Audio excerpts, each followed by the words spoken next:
নোটা আমি এখানে লিখা রাখছিলাম আর কি। আচ্ছা ঠিক আছে, some people believe that it is best to accept a bad situation such as আনস্যাটিসফ্যাক্টরি job or shortage of money. আচ্ছা ঠিক আছে, এটা শুরু করছেন কোন জায়গা থেকে লেখাটা? এই 3 নাম্বার পেজে লেখছেন তাই তো?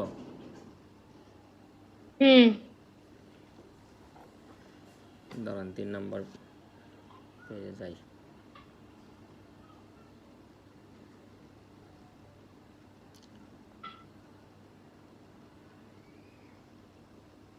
আজকে সারাদিনে কি কি প্র্যাকটিস করছেন? হ্যাঁ, আজকে সারাদিন কি প্র্যাকটিস করলেন? আরে আজকে ইয়াতে নেটই ছিল না, স্পোকেন প্র্যাকটিস করছি একটু একটু না ভালোই। আর হইলো গিয়া রিডিং করছি। রিডিং হচ্ছে আমি ফিল ইন দ্য গ্যাপস ভালো পারি, কিন্তু ট্রু ফলস নট গিভেন এর মধ্যে আমার অনেক ঝামেলা হয়। আচ্ছা দেখেন, সমস্যা নাই, আমরা এখানে আসি। এই যেটা লেখছেন যে many of us thought that if we can, মানে পাস্ট টেন্স প্রেজেন্ট টেন্স সব মিক্স করে লেখছেন, if we can adjust with the worst situation then life became more easy and এখন এই ইফ দিলে এটা কিন্তু আপনার কন্ডিশনালের যে স্ট্রাকচার। ইফের পরে যদি আপনি প্রেজেন্ট ইনডিফিনিট টেন্স দেন, পরে দিতে হবে ফিউচার ইনডিফিনিট। ইফের পরে পাস্ট ইনডিফিনিট দিলে দিতে হবে মডেলের পাস্ট। বুঝাইতে পারছি? ওই কন্ডিশনালের ওই স্ট্রাকচারগুলো একটু দেখবেন। এই কন্ডিশনাল সেন্টেন্স ইউজ করতে পারা কিন্তু ভালো নাম্বার বহন করবে। সো এটা আপনার ভালোভাবে ইউজ করতে হবে। যেমন এখানে আপনি ক্যান দিচ্ছেন, ইফ উই ক্যান, আমরা যদি এটা পারি, তার মানে এটা প্রেজেন্ট ইনডিফিনিট টেন্স। তো পরবর্তীতে লিখতে হবে কি, এটা এই ফিউচার ইনডিফিনিট টেন্সে লিখতে হবে, উইল দিয়ে লিখতে হবে।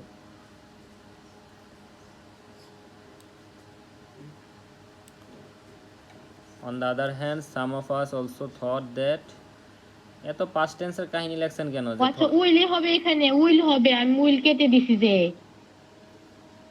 এই উইল না তো, ওই যে উপরে যে লেখছেন যে দেন লাইফ বিকেম, ওইটা পাস্ট টেন্সে লেখছেন না, ওইটা হবে আপনার ভবিষ্যতে, যে লাইফ উইল বিকাম বলতে হবে, মোর ইজি। ও আচ্ছা, উইল। আপনি কন্ডিশনালের স্ট্রাকচারগুলো দেখবেন বাসায়, তাইলেই হবে। আরে এখানে থট না দিয়ে আপনি থিঙ্ক লেখেন, তাইলেই তো হয়।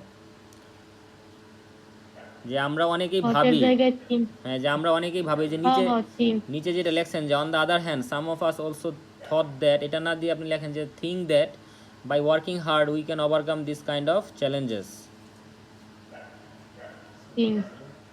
থিংস না, শুধু think.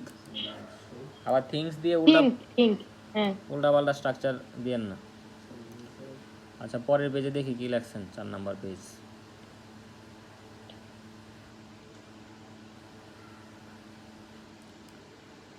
It will be the best achievement of our life. It's very helpful for our, এই যে ourselves, এটা আপনি একসাথে লিখবেন, মাঝখানে দাগ দেওয়ার দরকার নাই।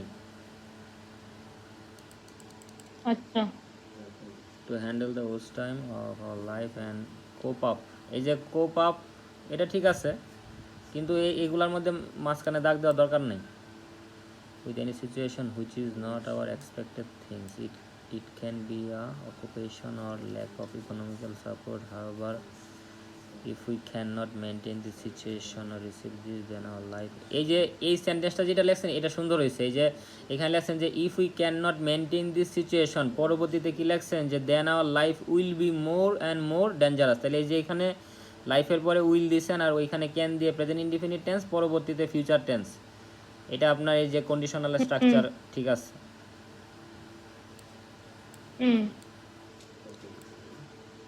All kind of frustration will be able to harm us.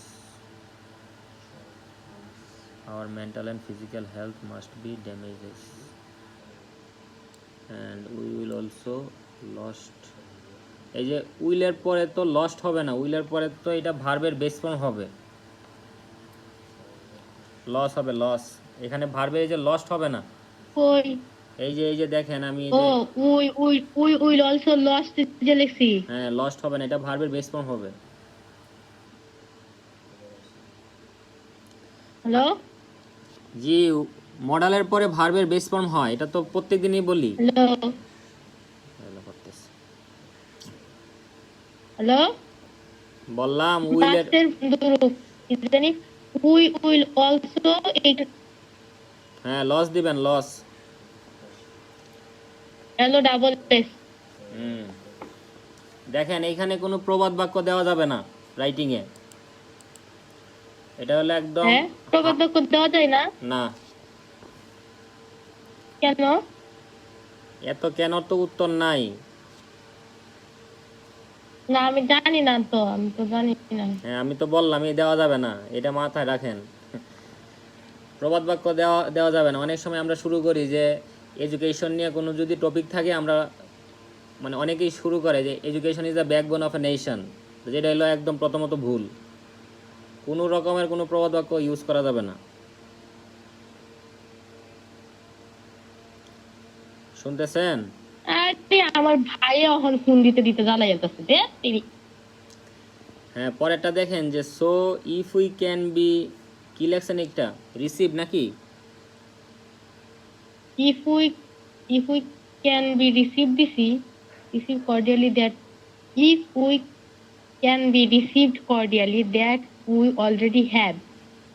এটার মানে কি যে we we can be received মানে কি আমাদেরকে গ্রহণ করা যেতে পারে। if we can receive হবে বি না, তাহলে বিটা মানে কাটেন। আমরা যদি মানে আমাদের যা আছে, মানে ইতিমধ্যে আমরা আমাদের যা আছে তা যদি আমরা গ্রহণ করতে পারি, মানে শ্রদ্ধাশীল গ্রহণ করতে পারি, হ্যাঁ তাহলে এটা প্যাসিভে হবে না, এটা তাহলে মানে একটি আমরা ভয়েসে হবে।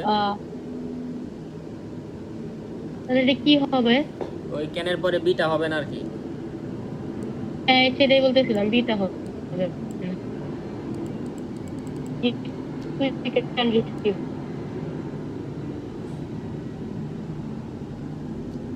কত দিক দিয়ে যে ঝামেলা, এই এই শব্দ ওই শব্দ, নেটওয়ার্কের সমস্যা, বিমান যায় হ্যাঁ না, আপনার বলি নাই, খালি ঝামেলা। দেখেন পরেরটা দেখেন, এই যে we will B the happiest এক সেকেন্ড, পারসন। দেখেন we এইখানে, will be the happiest হ্যাঁ এইখানে যে ভুলটা করছেন যে এখানে will be the happiest person, এখানে পারসনের জায়গায় পিপল দিবেন। people. হ্যাঁ আর আরেকটা ভুল করছেন, এই যে we can say about a farmer, এখানে যখন আপনি একজন ফার্মার সম্পর্কে বলবেন তখন তাকে তো সিঙ্গুলার ধরে, ওই পরবর্তীতে ভার্বগুলা সিঙ্গুলারে দিতে হবে, যে হু হ্যাজ, এখানে হু হ্যাভ হবে না, who has lack of Who money. has? হ্যাঁ who has lack of money. আর আপনি যদি ওইখানে বলতেন যে we can say about farmers, তখন আবার এখানে হু হ্যাভ দিলে ঠিক আছে। এখানে has হবে, ফার্মার সিঙ্গুলারটাই হচ্ছে has হবে। জি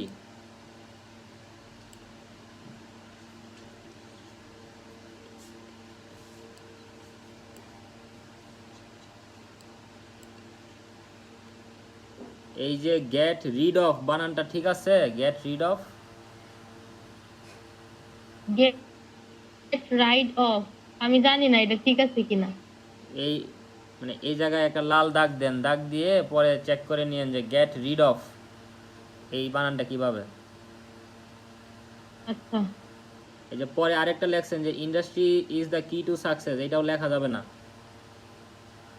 এগুলাতে তো আর হ্যাঁ, আপনার দুইটা কোনো, প্রবাদ ইউজ ছিল। এগুলাতে তো আপনার কোনো ক্রিয়েটিভিটি নাই। আচ্ছা হ্যাঁ হ্যাঁ,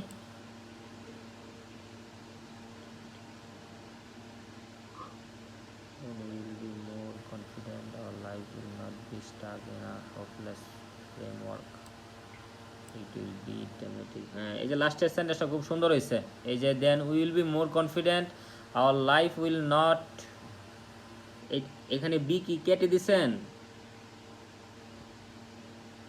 হ্যালো, এইখানে কি বি হবে? আমি কনফিউজ ছিলাম। অবশ্যই এজন্য হবে, পরে বি কাইটা দিছি। তো হবেই। যেমন I am in stuck, I won't মানে will not be in stuck বলতে হবে না, তাহলে এখানে উইলের পরে বি হবে, অবশ্যই হবে। হ্যাঁ হ্যাঁ হ্যাঁ, in a hopeless framework work it will be dynamic and nothing, মানে এই সেন্টেন্সটা ঠিক আছে আর কি, সুন্দর হয়েছে। আচ্ছা দেখি আমরা লাস্টের সেন্টেন্সে কি লেখছেন, 6 number page, where is the 6 number page? পেজগুলো আসে উল্টাপাল্টা, মানে যে সিরিয়ালি বইলা দিব আসছে। নাথিং ক্যান ব্রেকিং, এই যে ক্যানের পরে ব্রেকিং হবে না, ক্যান ইউ সি ইট? ক্যানের পরে ভার্বের সাথে আইএনজি হবে না, ক্যানের পরে বি দিয়ে ভার্বের সাথে আইএনজি করা যায়, ক্যান ব্রেক বলতে হবে, ব্রেক ডাউন। হ্যালো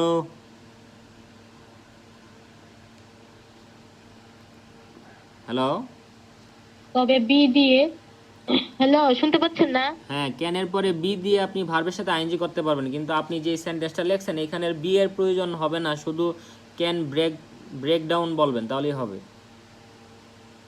আচ্ছা, ক্যান ব্রেক ডাউন। আরেকটা জিনিস মানে আপনি একটু মাথায় রাখবেন যে আপনার লেখার মধ্যে কিন্তু মডালের ব্যবহার, স্পেশালি ক্যানের ব্যবহারটা বেশি হচ্ছে, যেটাতে নাম্বার কমবে। মানে প্রত্যেক সেন্টেন্সেই ক্যান ক্যান ক্যান, আমরা যদি এইটা পারি তাহলে এইটা হবে, এইটা পারি ওইটা হবে, এই ধরনের কথাগুলো না বলে পেসিভের স্ট্রাকচার ইউজ করবেন, বা আপনি নর্মাল স্ট্রাকচার ইউজ করবেন, ওই যে টু দিয়ে ভার্বের বেস ফর্ম দিয়ে সেন্টেন্সগুলো শুরু করার চেষ্টা করবেন। যেমন এই যে if we can achieve good things, এই সেন্টেন্সটাকে আমরা লিখতে পারি যে টু অ্যাচিভ গুড থিংস, পরবর্তীতে আপনি যেটা লিখছেন সেটা লিখে দিলেন, তাহলে যে ইফ উই ক্যান এটা আপনার ইউজ করতে হইলো না। এখানে কি লেখছেন? ওন ওর্থ অ্যান্ড, এটা কি লেখছেন? চেঞ্জ না কি? এটা তো যে বোঝা যাচ্ছে না।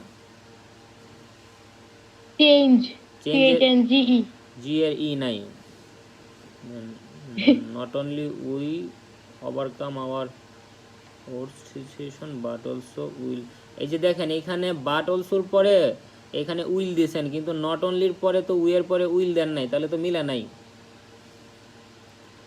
নট অনলি বাট অলসো দিয়ে আপনি যখন Not কথা only- বলবেন, নট অনলি হ্যাঁ। বাট অলসো দিয়ে যখন কথা বলবেন তখন সেন্টেন্সের স্ট্রাকচারগুলো একই রকমের হতে হবে। হু, আমি আবার বলতেছি প্রথম থেকে দেখেন, আপনি যদি এখানে নট অনলি উই এর পরে উইল দেন হ্যাঁ তাহলেই হচ্ছে, যেহেতু আপনি পরবর্তীতে উইল দিয়েছেন, কিন্তু ওই যে উইলের পরে একটা বি দিতে হবে, যে উই উইল বি কেপাবল। কারণ আমরা প্রেজেন্ট টেন্সে যখন কথা বলি তখন আমাদের বলতে হয় যে আমি নিজে ক্যাপাবল, আই এম কেপাবল, এমিজার দিতে হয়। পাস্ট টেন্সে ওয়াজ ওয়ার, ফিউচারে উইলের পরে বি দিয়ে তারপরে কেপাবল বলতে হবে, যে we will B capable to hold a good social status.